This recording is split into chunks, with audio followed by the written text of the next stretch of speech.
어, 반갑습니다. 우리 하나님 말씀 함께 보도록 하겠습니다. 마태복음 26장 47절에서 56절까지 말씀입니다. 우리 한번 54, 55, 56절만 함께 읽도록 하겠습니다.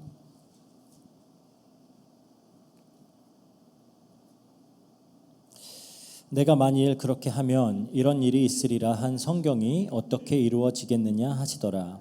그때 예수께서 무리에게 말씀하시되 너희가 강도를 잡는 것 같이 칼과 몽치를 가지고 나를 잡으러 나왔느냐. 내가 날마다 성전에 앉아 가르쳤으되 너희가 나를 잡지 아니하였도다. 그러나 이렇게 된 것은 다 선지자의 글을 이루려 함이니라 하시더라. 이에 제자들이 다 예수를 버리고 도망하니라. 아멘. 우리는 계속해서 예수님께서 이제 십자가에 달려 죽으실 것이다라고 말씀하셨던 그 6월절에 일어난 이제 사건들을 하나하나 살펴보고 있습니다. 예수님은 이제 제자들과 그 6월절 만찬을 가지신 이후에 그 만찬 장소였던 다락방에서 나와서 이제 제자들과 함께 감람산에 위치한 겟세마네 동산으로 이제 향하셨습니다. 그래서 가는 길에 예수님이 베드로와 그 제자들에게 너희들이 모두 나를 버리고 흩어지게 될 것이다라고 말씀을 하셨던 거죠. 그리고 이제 그 기드론 골짜기를 건너서 이제 겟세마네 동산에 도착을 하셨어요. 그곳에서 이제 다른 제자들은 두고 베드로와 야고보와 요한만 데리고 동산 안으로 들어가셔서 기도하셨던 겁니다. 그 기도의 내용이 우리가 지난주에 다루었던 그 말씀이었죠. 나의 원대로 마시옵고 아버지의 원대로 하옵소서.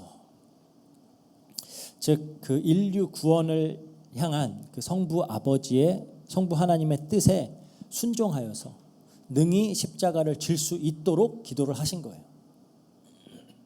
그래서 예수님이 3번 아주 치열하게 기도하셨음을 우리가 알 수 있습니다. 그리고 이제 마음을 탁 다잡으신 후에 예수님이 말씀하시는 거예요. 46절에 이제 일어나라 함께 가자. 보라 나를 파는 자가 가까이 왔느니라. 그래요. 드디어 이제 그 붙잡혀서 십자가를 지실 시간이 다가온 겁니다. 하지만 잘 살펴보면 예수님이 억지로 끌려가시는 게 아니에요. 그렇죠? 억지로 끌려가시는 게 아니라 정말 고뇌 속에 기도하셨지만 순종을 결심하신 후에는 이제 능동적으로 함께 가자라고 하시면서 나아가시는 겁니다. 이제 계속해서 본문을 살펴보면 더 명확해지겠지만 예수님은 이 상황을 맞서 싸우거나 이 상황을 피할 능력이 없어서 잡혀가시는 게 아니에요. 기도 후에 스스로 결정하시고 그다음 능동적으로 십자가를 지시기 위해서 나아가시는 겁니다. 그러니까 아버지의 뜻을 알기 때문에 이제 적극적으로 그 뜻에 자신의 마음과 뜻을 맞추고 이제 이렇게 하기로 선택을 하시고 가시는 거예요. 물론 육신은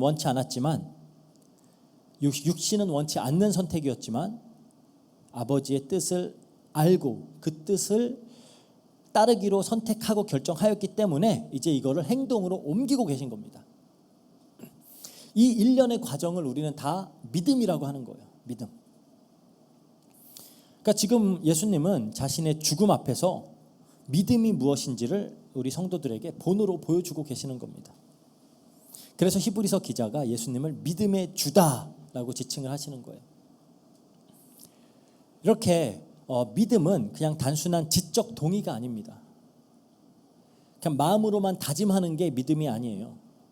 하나님의 뜻을 구하고 그 뜻에 나를 일치시키고 그 뜻을 따르기로 결정을 하고 이것을 행동으로 옮기는 거, 그걸 보고 믿음이다라고 하는 겁니다. 이렇게 예수님은 이제 믿음으로 십자가를 향해 또 한 걸음 나아가시는 거예요. 안타깝지만 예수님이 함께 가자라고 했을 때 함께 갈 수 있던 제자는 단 한 명도 없었죠. 이게 어떤 나약한 인간의 실체입니다. 뭐 특별히 이 사람들만 나빴다가 아니라 원래 인간은 이래요. 그래서 예수님께서 보혜사 성령님을 약속하신 것입니다. 믿음의 주이신 분이, 믿음의 주이신 예수님이 또 믿음을 온전하게 하시는 분이기 때문에 성령님을 보내셔서 우리 또한 나중에는 궁극에는 예수님처럼 믿음을 선택할 수 있도록 도우시는 거죠. 그래서 우리가 성도로서 소망을 가지면서 살 수 있는 거예요. 안 그러면 우리는 그냥 예수님을 배신한 제자들과 똑같을 수밖에 없습니다. 어쨌든 우리가 본문을 이제 살펴보겠습니다. 예수님께서 함께 가자, 보라 나를 파는 자가 가까이 왔느니라, 이렇게 이제 말씀을 하고 계실 그때 예수님을 잡으려고 이제 한 무리가 찾아왔어요. 47절에 그러죠. 말씀하실 때 12 중에 하나인 유다가 왔는데 대제사장들과 백성의 장로들에게서 파송된 큰 무리가 칼과 몽치를 가지고 그와 함께 하였더라. 그러니까 우리가 이 사복음서를 종합해서 살펴보면 이때 예수님을 잡으려고 이렇게 온 사람들이 대제사장들과 장로들이 보낸 그 성전에서 질서를 유지하는 그 성전 경비대가 있어요. 보통 유대인들이고 아마 레위인들로 많이 구성이 된 그 성전 경비대가 왔고요. 그래서 마태가 큰 무리라고 얘기한 걸로 봐서는 아주 상당한 수의 인원이 왔음을 알 수가 있습니다. 그리고 요한복음에 보니까 로마 군인들도 왔어요. 로마 군인들. 이제 칼과 몽치라고 하는데 칼은 로마 군인들의 무기거든요. 그래서 여기서 군대라고 쓰인 단어가 이제 스페이라라고 하는 그 단어인데 로마의 한 부대, 그러니까 약 한 600명 정도를 의미하는 단어입니다. 뭐 600명이 다 왔는 건지는 알 수가 없죠. 한 부대에 일부 인원만 투입된 건지 뭐 그건 정확히 알 수가 없고요. 그 외에도 또 대제사장 측의 사람들과 일반 군중들도 있었을 거예요. 그러니까 지금 예수님을 잡으러 온 사람들을 적게 잡아도 한 200~300명에서 많으면 600명 이상의 많은 사람들이 지금 예수님을 잡겠다고 몰려온 것을 알 수가 있습니다.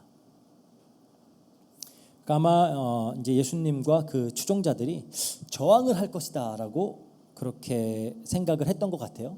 그래서 이제 대규모 인원을 동원을 한 겁니다.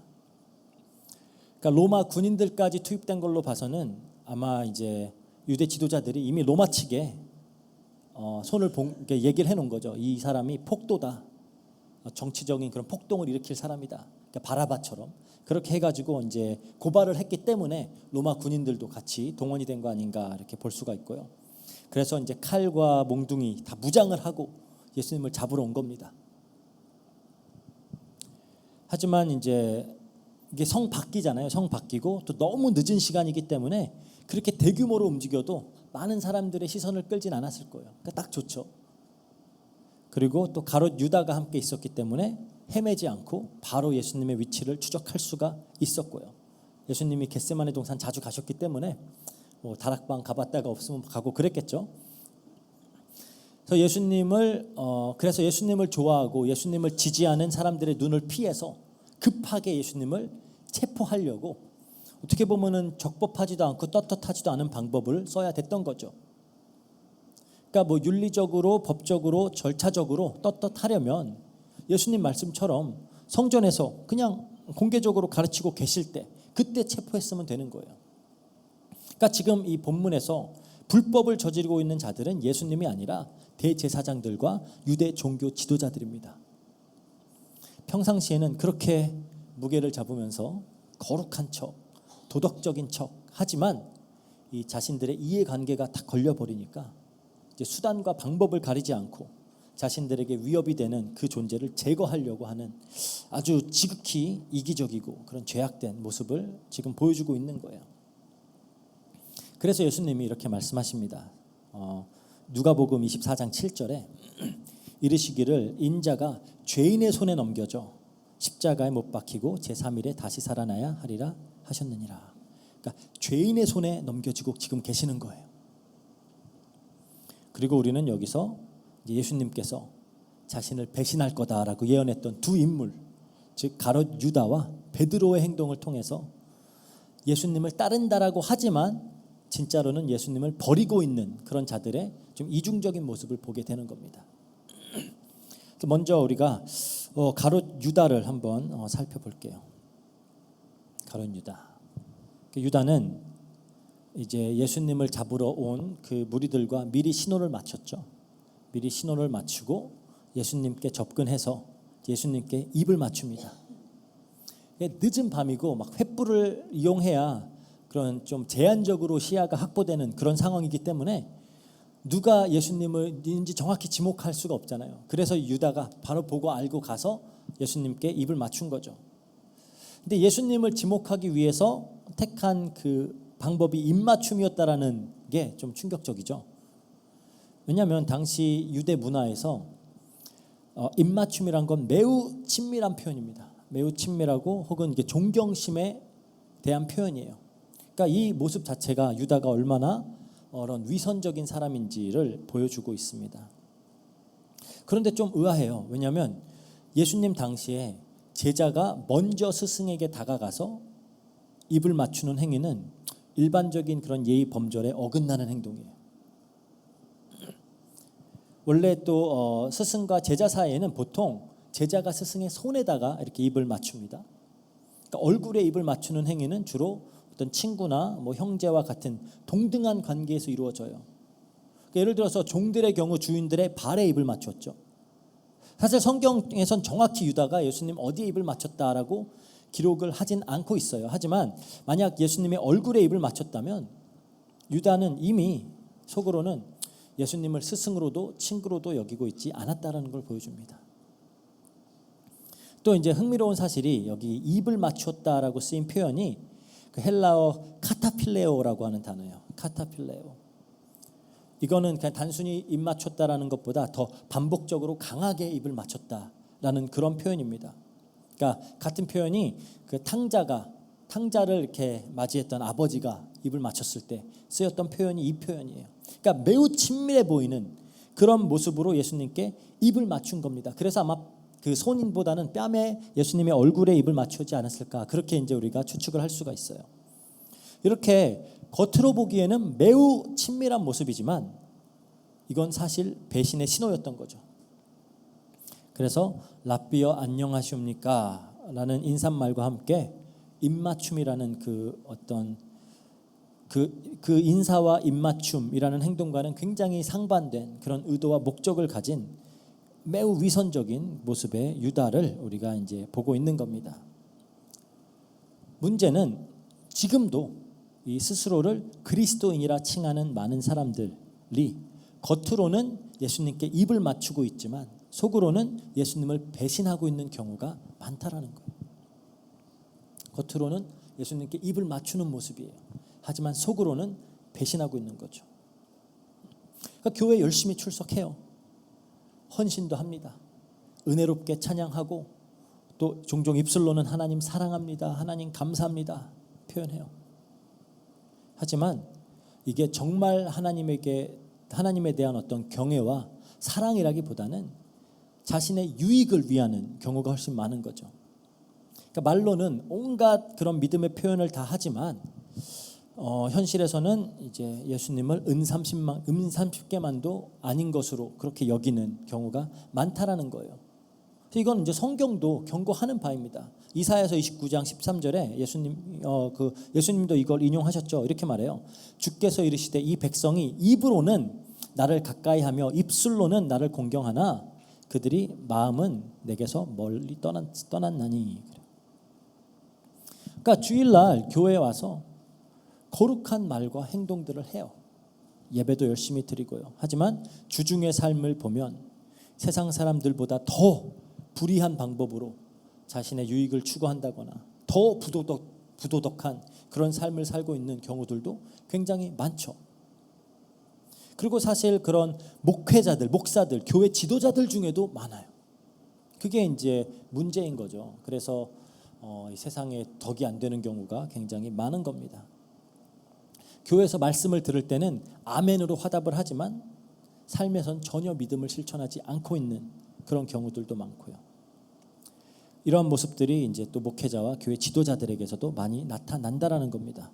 거룩한 모습으로 이렇게 말씀도 전하고 기도도 하지만 어떤 교회를 그런 어떤 사적인 이익을 위한 어떤 사업장처럼 그렇게 운영하는 그런 목사님들 많거든요. 그리고 교회의 어떤 재정을 굉장히 개인적인 용도로 그렇게 착복하는 그런 경우도 많이 봤고요.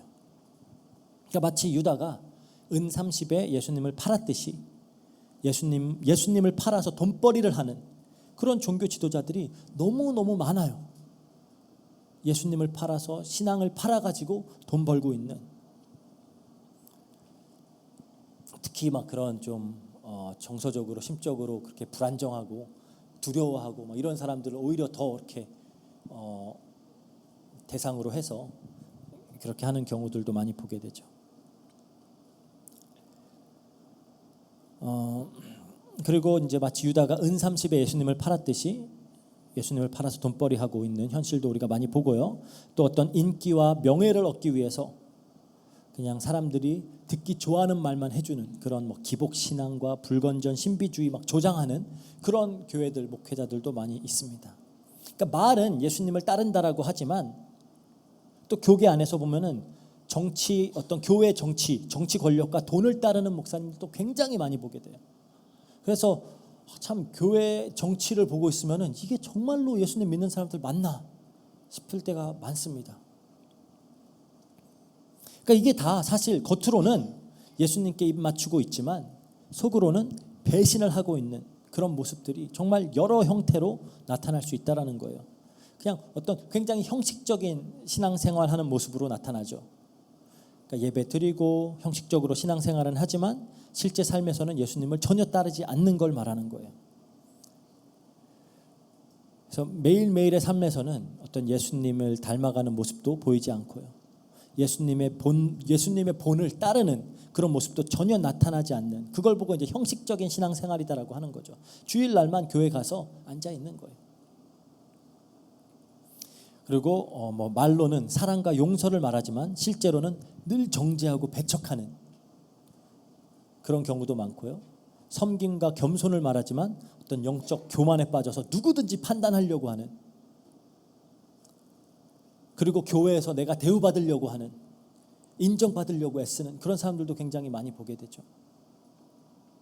그래서 디도서 1장 16절에 그래요. 그들이 하나님을 시인하나 행위로는 부인하니 가증한 자요 복종하지 아니하는 자요 모든 선한 일을 버리는 자니라. 또 우리가 앞서 다뤘듯이 신앙을 이용해서 어떻게든 이득을 추구하는 그런 형식으로도 많이 나타나는 겁니다. 하나님께서 부어주시는, 그리고 하나님과 또 하나님께서 부어주시는 그 복을 나의 유익을 위한 수단으로만 생각하는 태도도 많아요. 하나님도 나의 이익을 위한 수단, 하나님의 복도 나의 이익을 위한 수단. 그러니까 이렇게 신앙생활하는 사람들은 뭐 죄와 사망으로부터의 구원, 거기에서 오는 참 자유, 천국의 소망 이런 건 관심 하나도 없어요. 그냥 어떻게 하면은 이 신앙을 통해 돈과 명예와 인기와 권력을 얻을 수 있을까? 내가 원하는 내 소원을 성취할 수 있을까? 그러다 보니까 교회 안에서도 맨날 싸우고 편만 들고 하는 거예요. 내가 드러나야 되고 나에게 유익이 돼야 되고 하다 보니까. 그래서 디모데전서 6장 5절에 그러죠. 마음이 부패하여지고 진리를 잃어버려 경건을 이익의 방도로 생각하는 자들의 다툼이 일어나느니라.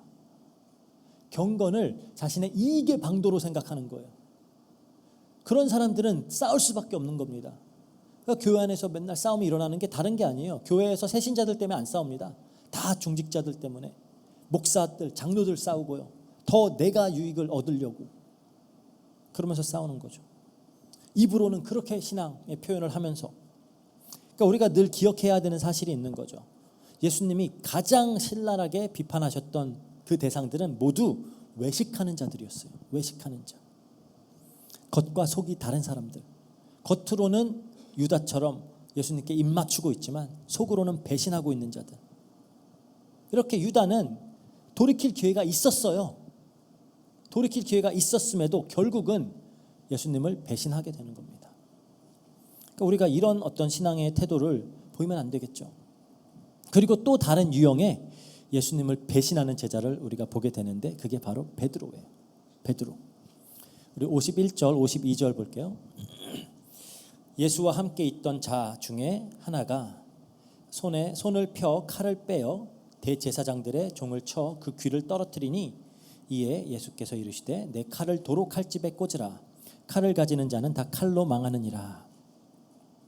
오늘 본문에서는 예수와 함께 있던 자 중에 하나다라고 하는데 요한복음에 보면은 이 사람이 베드로였다 알 수 있죠.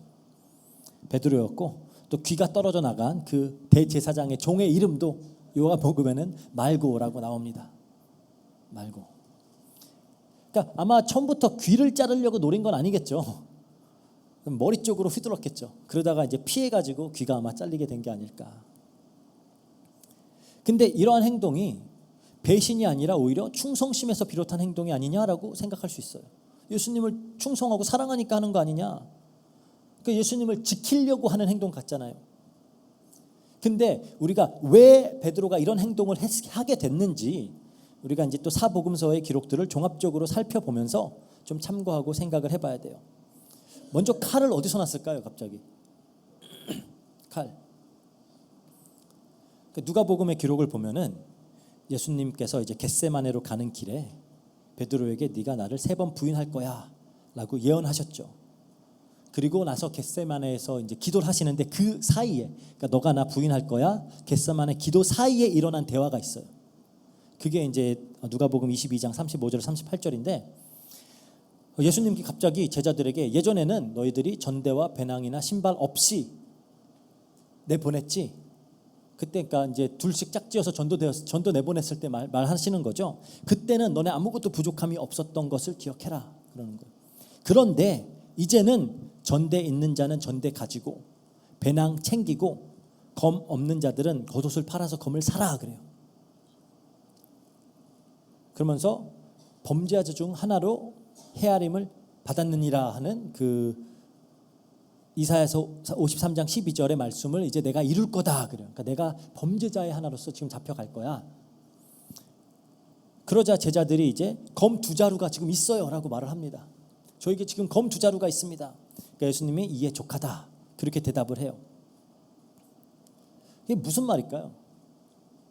이건 지금 어떤 사도 바울이 그 성도들에게 영적 싸움을 위해서 전신갑주를 입어라 하는 말과 같은 맥락에서 우리가 영적으로 이해를 해야 되는 내용입니다. 이제 깨어서 시험 들지 않도록 영적으로 싸울 준비를 하라. 전대도 가지고 배낭도 메고 칼도 가지고 지금 이제 너희들을 이제 지금 시험의 때가 오니까 싸울 준비해라라고 하는 건데 이제 아마도 이 말을 지금 이제 예수님이 이 로마와 타락한 유대 종교 지도자들과의 전쟁을 준비해라라는 것으로 이렇게 이해를 한 것 같아요.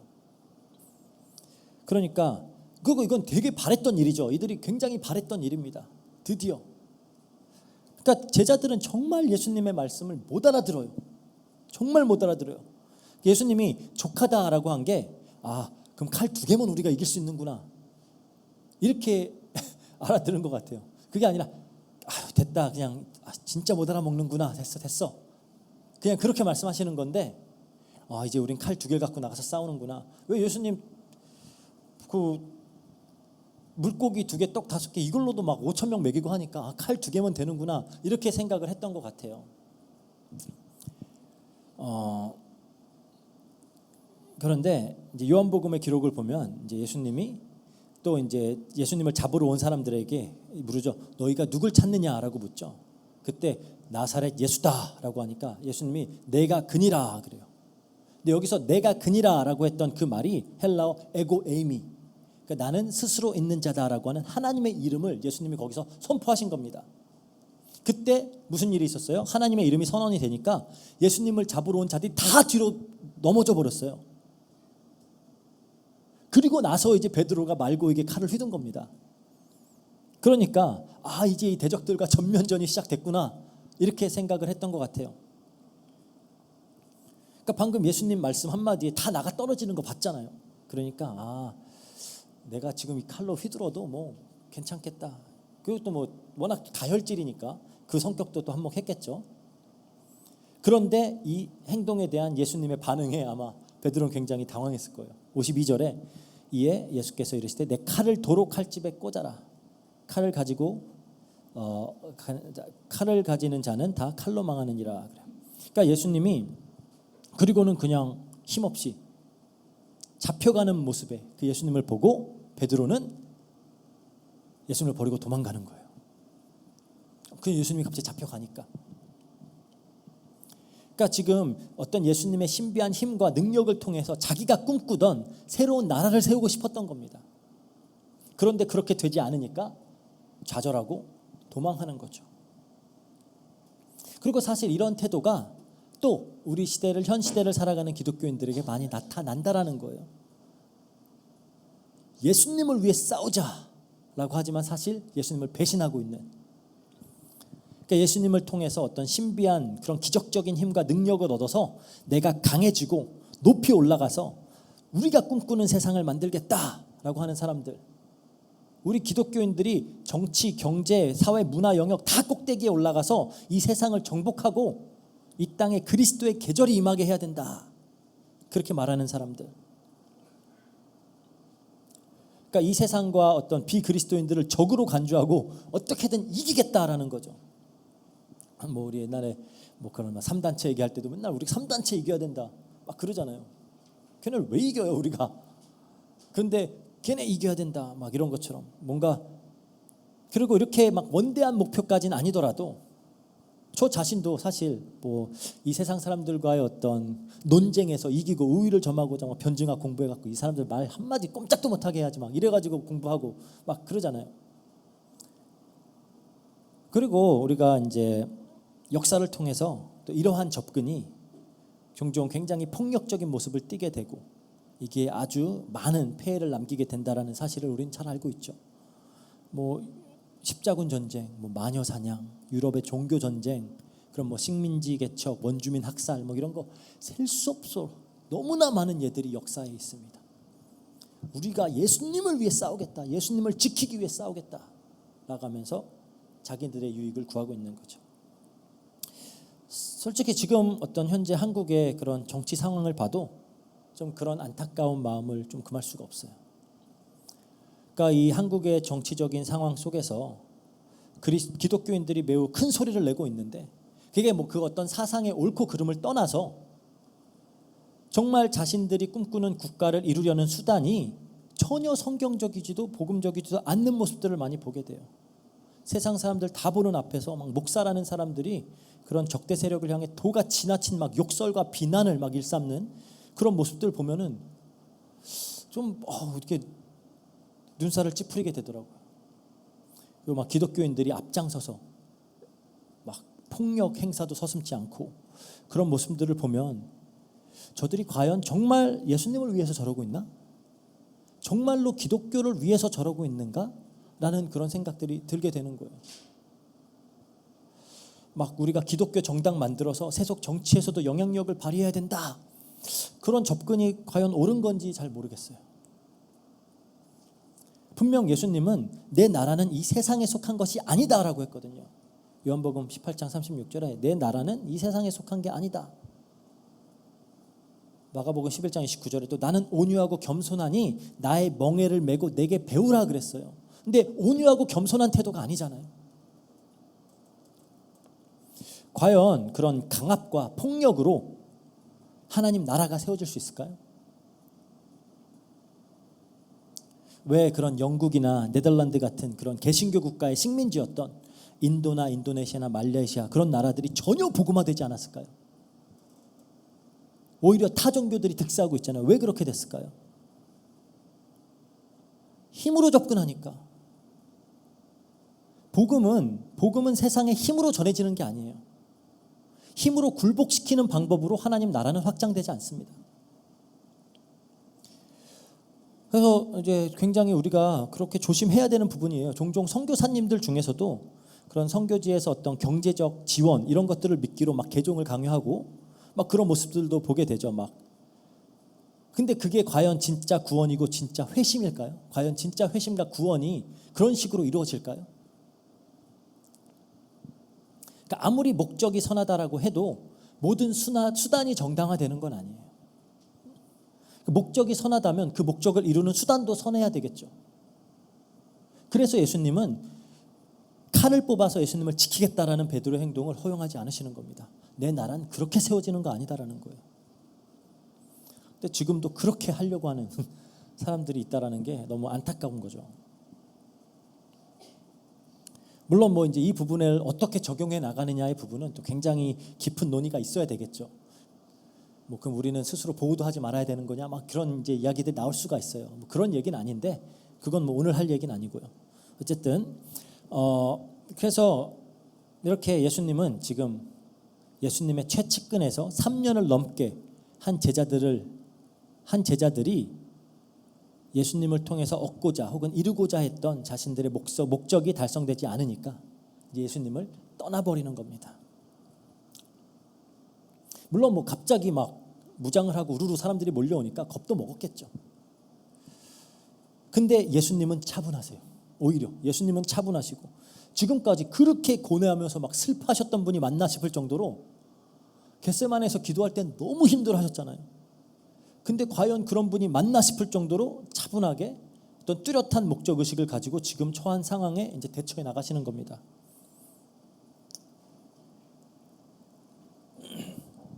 그 목적이 뭘까요? 50절에 보니까 그래요. 50절에 예수께서 이르시되 친구여 네가 무엇을 하려고 왔는지 행하라 하신데 이에 그들이 나와서 예수께 손을 대어 잡는지라 그래요. 그러니까 지금 예수님은 가롯 유다가 자신을 팔러 왔다라는 것을 잘 알고 있습니다. 지금 그러니까 나 팔아라고 지금 순수히 잡혀주시는 거예요. 그러니까 이 위선의 극치를 보이면서 예수님께 인사하고 입맞춤을 하는 그 제자에게도 친구여라고 부르시면서 막 배신을 당했다고 분해하거나 막 저항하거나 하지 않으세요. 그러니까 방금까지 막 간절히 기도하셨듯이 지금 아버지의 뜻에 순종하고 계시는 겁니다. 아버지의 뜻대로 할 수 있게 해주세요라고 기도했잖아요. 그거 이제 순종해 나가고 계시는 거예요. 지금 힘이 없어서 능력이 부족해서 당하는 게 아닙니다. 53절에 그러죠. 너는 내가 내 아버지께 구하여 지금 12군단 더 되는 천사를 보내시게 할 수 없는 줄로 아느냐 그래요. 이 대제사장의 귀를 자른 베드로에게 하신 말씀이에요. 지금 내가 힘이 없어서 맞서 싸우지 않는 게 아니야. 당시 로마의 한 군단은 6,000명의 군인으로 이루어져 있어요. 즉 마음만 먹으시면 지금 당장 72,000 천사를 동원시킬 수가 있다라는 겁니다.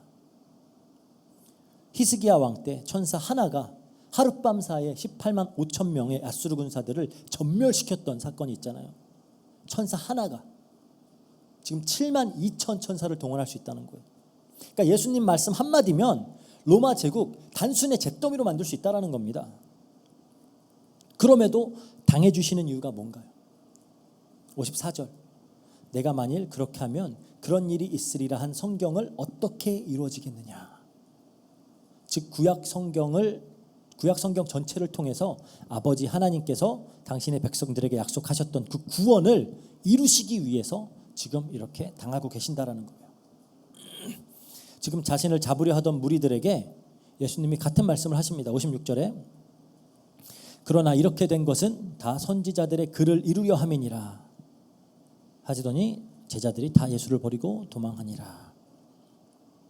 그러니까 지금 내가 너희에게 잡혀가는 건 하나님 말씀을 이루기 위함이야. 그렇게 말씀하시는 거죠. 도대체 어떤 말씀을 이루고 계신 걸까요, 지금?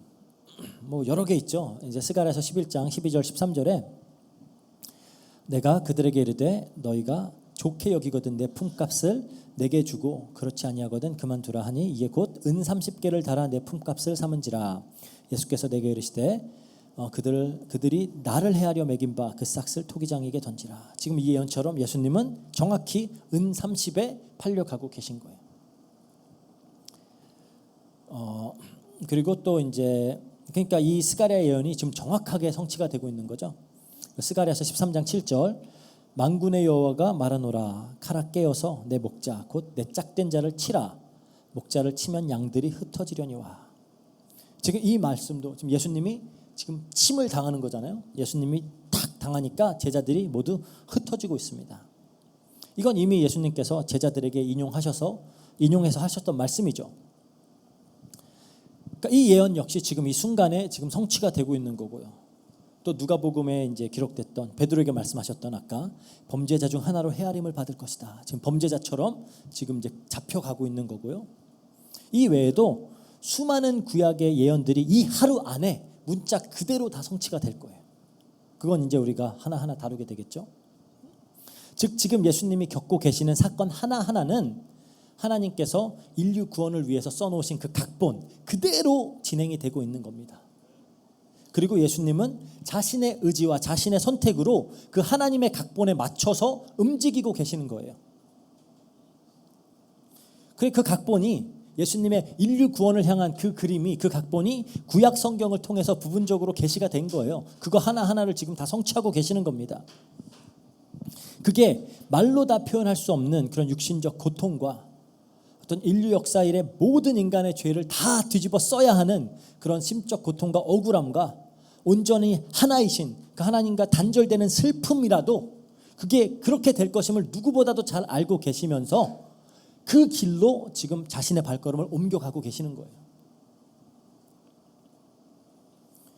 죄와 사망의 종로를 타면서 하나님의 진노의 대상이 되어서 심판받을 수밖에 없는 우리를 구원하겠다라는 그 한 가지 목적 때문에 자발적으로 지금 십자가로 나아가고 계시는 겁니다. 우리를 사랑하기 때문에 이 길을 가시는 거예요. 그리고 이것이 아버지의 뜻이기 때문에 그것에 순종하여서 나가시는 겁니다. 그리고 우리의 구원은 이제 이 예수님의 순종이 의가 되고 그 의가 우리에게 전가되어서 우리가 하나님 앞에 의로운 자로 여겨져서 가능해지는 거예요. 로마서 5장 18절 19절에 그럽니다. 그런즉 한 범죄로 많은 사람이 정죄에 이른 것 같이 한 의로운 행위로 말미암아 많은 사람이 의롭다 하심을 받아 생명에 이르렀느니라. 그 의로운 행위가 뭐죠? 한 사람의 순종하지 아니함으로 많은 사람이 죄인 된 것 같이 한 사람이 순종함으로 그 순종함이 의로운 행위가 된 거예요. 한 사람이 순종함으로 많은 사람이 의인이 되리라.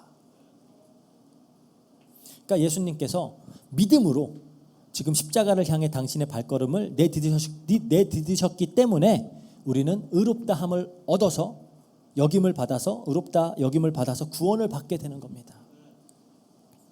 이게 예수님이 어떤 신적인 능력을 발휘해서 거뜬히 해내신 일이 아니에요. 이 땅 위를 걸었던 한 명의 인간으로서 온전히 믿음을 선택하심으로 하신 일입니다.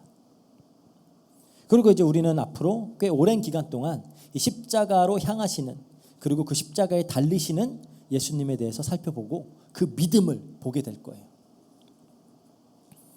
그러니까 예수님의 십자가는 우리의 구원을 위한 하나님의 방법인 동시에 또 성도된 우리가 따라야 할 완벽한 본이에요. 믿음의 본. 우리는 그래서 이 십자가를 통해 이루신 그 구원을 더욱 깊이 묵상하고 더 감사하고 또 하나님께 영광을 돌리는 동시에 또 예수님께서 보이신 그 본을 따르기 위해서 우리가 힘써야 되겠죠. 이 가룟 유다와 베드로처럼 나만의 동기와 목적을 가지고 예수님을 따르는 자들은 결국 예수님을 배신하는 자들이 됩니다. 우리는 이들을 통해서 잘못된 믿음이 무엇인가를 보게 되고요. 그리고 또 동시에 우리를 위해 십자가 지신 그 예수 그리스도를 배신하는 믿음이 무엇인가를 보게 되는 거예요. 예수님을 배신하는 믿음이 무엇인가. 그리고 반대로 예수님께서 보이신 그 바른 믿음은 또 무엇인가, 이걸 동시에 보게 되는 거죠. 그래서 우리가 이번 한 주간 살아가면서 오늘 말씀을 좀 묵상하시면서 우리 자신의 믿음을 좀 점검했으면 좋겠어요. 우리의 믿음을 점검하고 더욱 그 예수님의 믿음의 본을 따르고 우리 안에 조금이라도 이 가룟 유다의 믿음이나 예수님을 배신한 베드로의 믿음, 그런 것들이 있다면 우린 그런 것들을 버리고 그런 것들로부터 등지고 예수님께서 보이신 그 믿음의 본을 따르고자 힘쓰는 그런 우리 로고스 교회 성도님이 되셨으면 좋겠습니다. 기도하고 마치겠습니다. 사랑과 은혜가 풍성하신 하나님 감사합니다. 말씀을 통해 또 우리 스스로의 믿음을 한번 비춰볼 수 있도록 허락하시고 또 하나님께서 기뻐하시는 믿음이 어떤 것인지를 또 예수님의 삶을 통해 우리가 배울 수 있도록 허락하시니 감사합니다. 베드로와 유다처럼 예수님을 배신하는 자들이 되지 않도록 하시고, 예수님처럼 우리가 말로만, 머리로만, 마음으로만 믿는 것이 아니라 우리 결정과 우리의 선택과 우리 행동들마저도 그 믿음대로 따라가는 그런 우리 모두 될 수 있도록 주님께서 역사해 주세요. 감사드립니다. 예수 그리스도 이름으로 기도합니다. 아멘.